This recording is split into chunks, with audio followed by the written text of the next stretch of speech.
pessoal, tudo bem?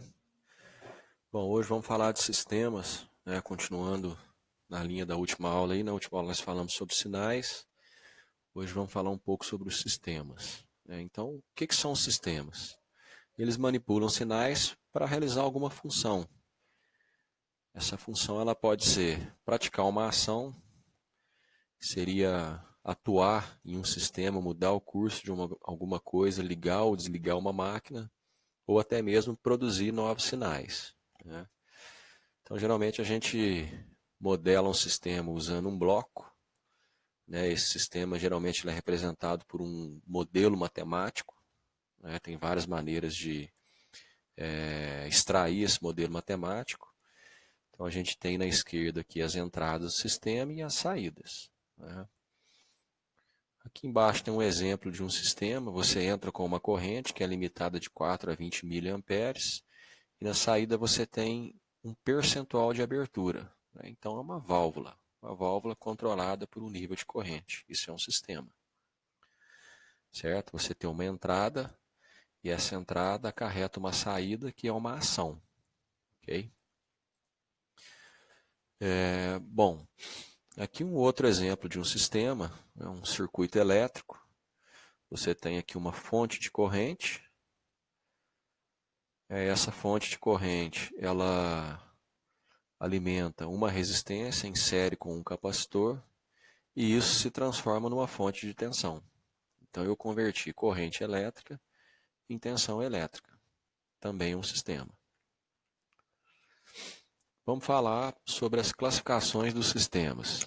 Eles podem ser classificados em lineares, não lineares, variantes ou invariantes no tempo, com memória, sem memória, causais, não causais, contínuos discretos, analógicos e digitais, inversíveis ou não inversíveis, estáveis e instáveis. Vamos falar um pouco sobre cada uma dessas classificações. Os sistemas lineares e não lineares, né? O sistema ele é dito linear quando ele satisfaz duas propriedades. A propriedade da aditividade e da homogeneidade. E a combinação dessas duas atividades, dessas duas características, dessas duas propriedades, quando as duas estão presentes no sistema, a gente chama de propriedade da superposição. Então, o que é isso? Se eu tenho uma entrada x, x1, o sistema produz uma saída y1. Se eu tenho uma entrada x2, o sistema produz uma saída y2. Portanto, se eu somar a entrada x1 com a x2, será que o sistema vai produzir uma saída que é equivalente à soma do y1 com o y2?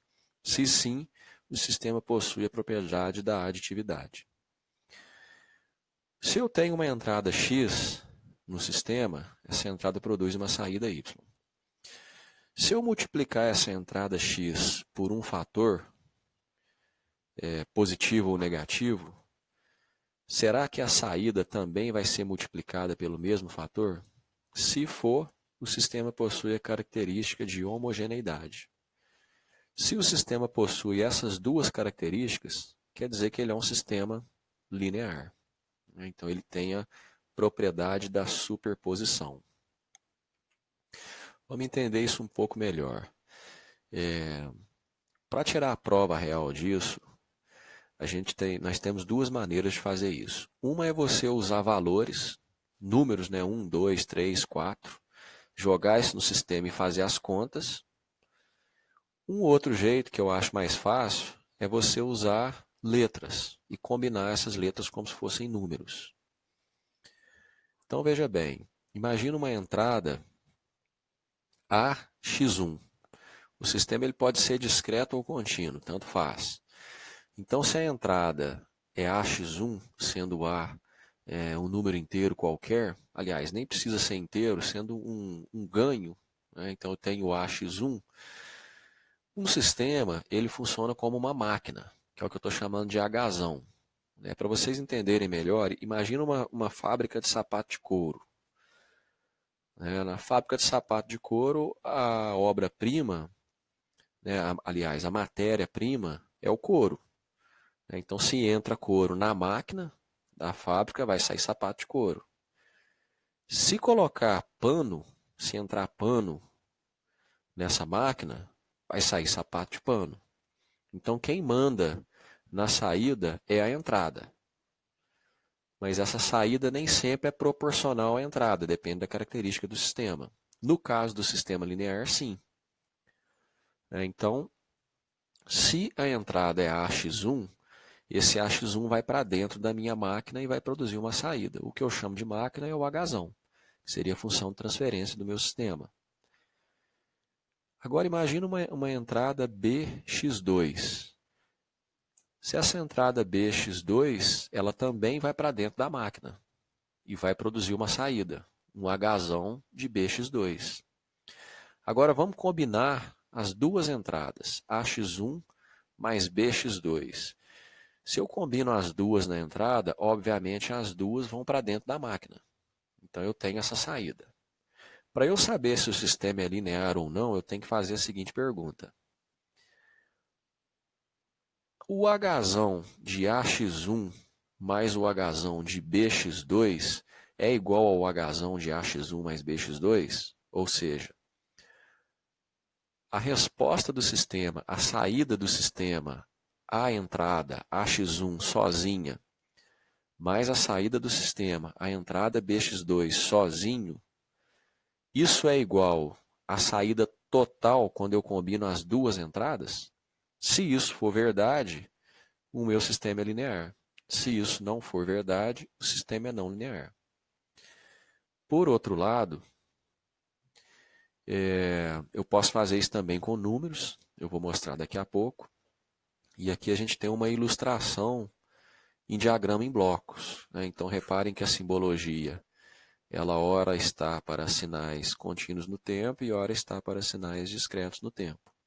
Então entrou x1 contínuo, saiu y1 contínuo. Entrou x1 discreto, saiu y1 discreto. Se eu estou lidando com sinais discretos, é óbvio que o meu sistema é discreto. Se eu estou lidando com sinais contínuos, é óbvio que o meu sistema é contínuo.